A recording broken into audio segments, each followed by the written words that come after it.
Hey, my name is Gabby, and today we're going to talk about the best way to learn Spanish by your own. Have you ever wondered if it's possible to learn a language without a teacher at school? Well, as a Spanish teacher, I can tell you, yes, you can. But you need to have some guidance that help you to improve in the best way. And today in this video, we are going to talk about those. Sorry, my English is not perfect, and especially when I'm in a camera, it makes me a little bit nervous.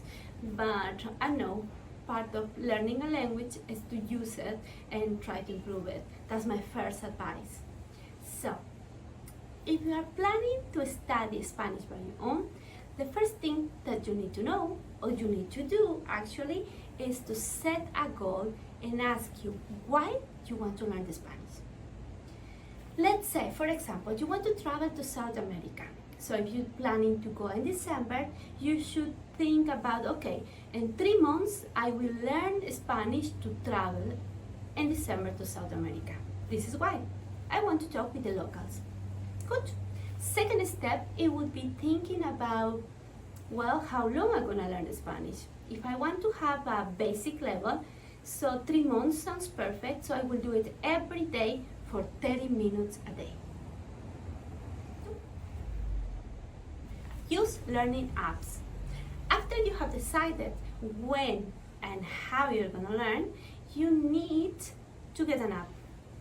I know, Duolingo sometimes is too basic for vocabulary and a bit repetitive, but doesn't matter. When you are in a 0 level, Duolingo is gonna help you build some basis for vocabulary, and that's the important part.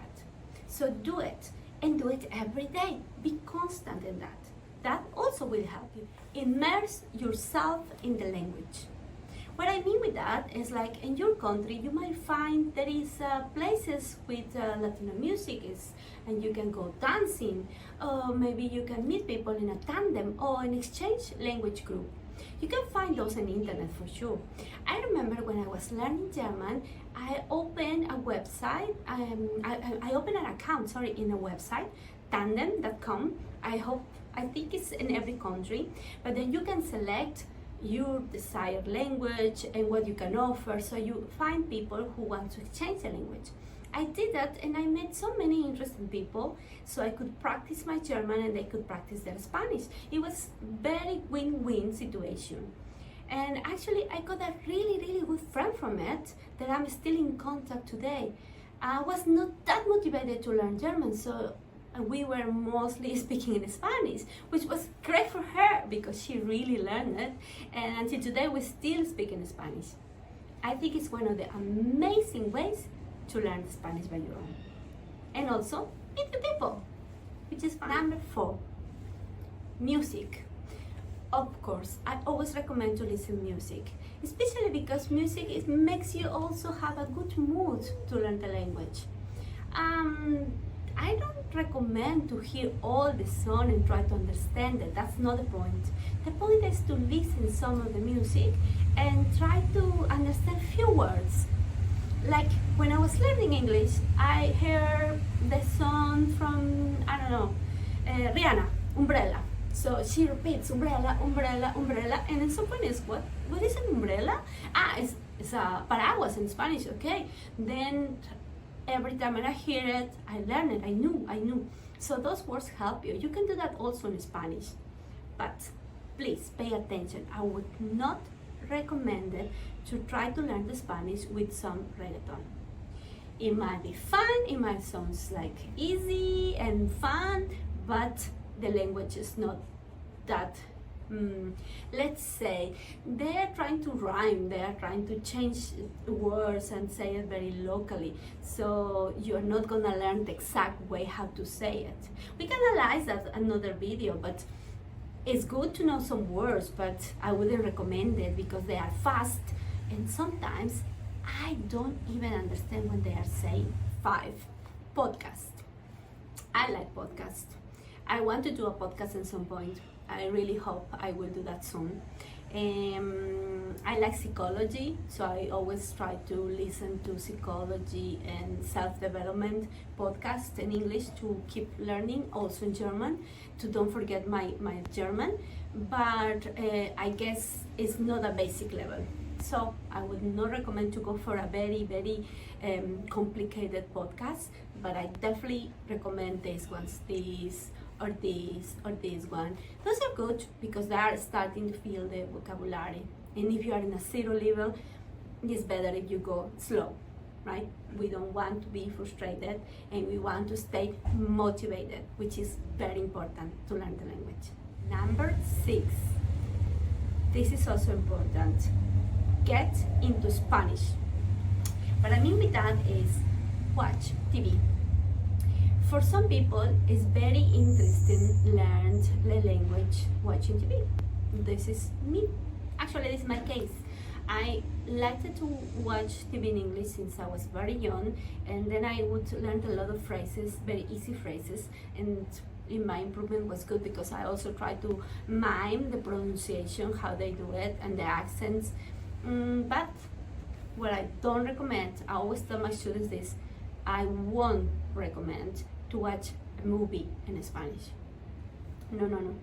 Because movies are complicated, are more long, like they are longer than a TV show, and you need to put a lot of concentration. Maybe the movie has a very deep meaning, and also movies have actors which they do a script. So if you do a script, you need to memorize very complicated phrases, and that's not always how we speak.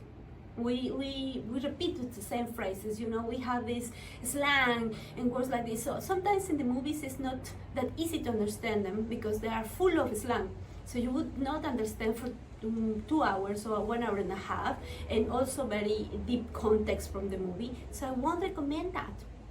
But I do recommend to watch reality shows, YouTube videos. You can watch, for example, I remember I used to watch The Bachelor, which is fun. It was not that deep, but it was interesting because I could do other things while watching it. I didn't need to put all my attention on it, and they keep repeating the same phrases, like this. And I was like, what is this? And at some point I knew it. Maybe I don't use it as much, but I know what it means. So I like to know that. I learned a lot from TV. And I also recommend to watch YouTube videos. And YouTube videos are good, especially if you want to travel to South America.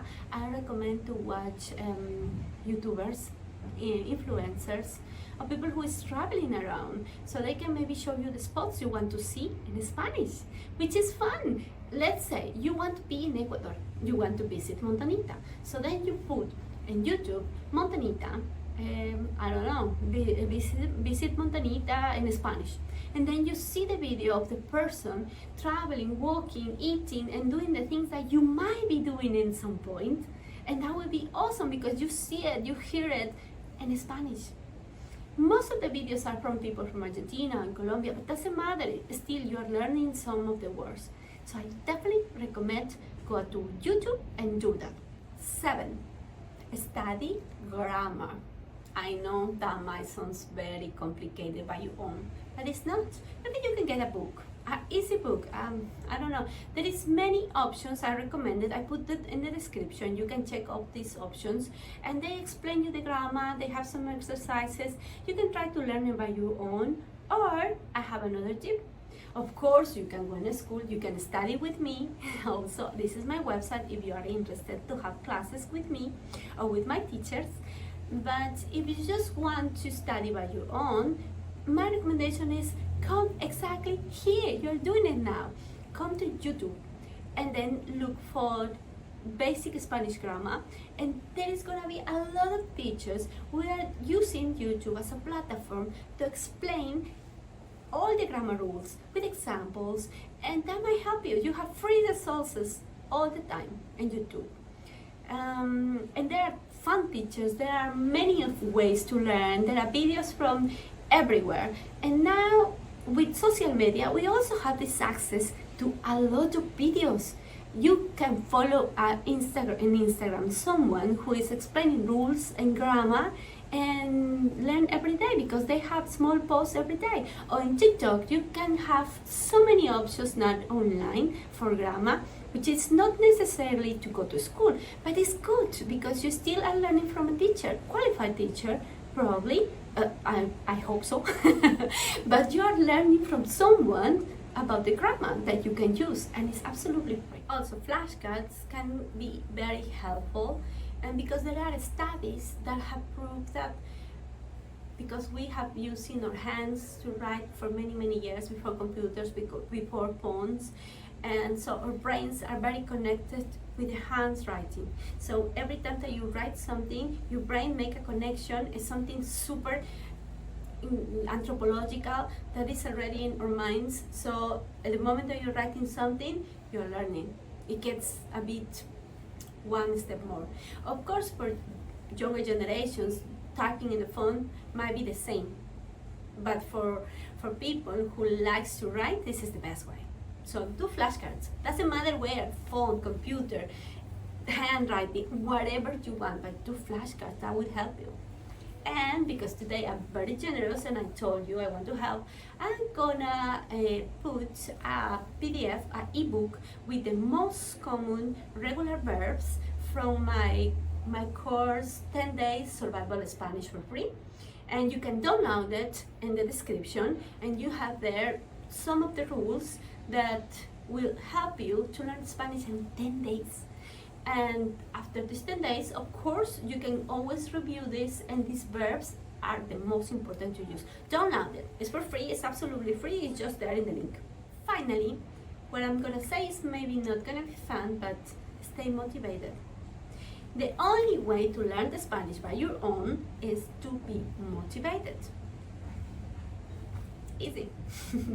It's not that easy, but if you have a goal and you know that you want to travel and you want to talk with people, that's your motivation. Just go for it. So every day, don't forget, every day 20 minutes before breakfast in the toilet, I don't know, do whatever it feels you good. When you go to the toilet, you can have the basics. I have one student that he actually had my classes printed and hanging in the wall in the toilet.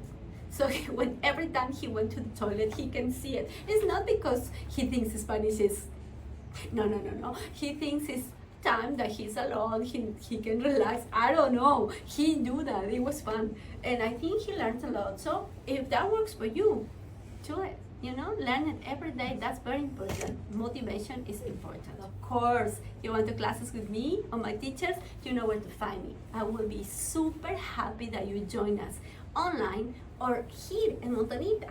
Montanita is a small town in the coast of Ecuador that you can visit, surf, beach, whatever you need here, you have it. And it's an amazing place to learn Spanish. I hope I can see you soon here or there.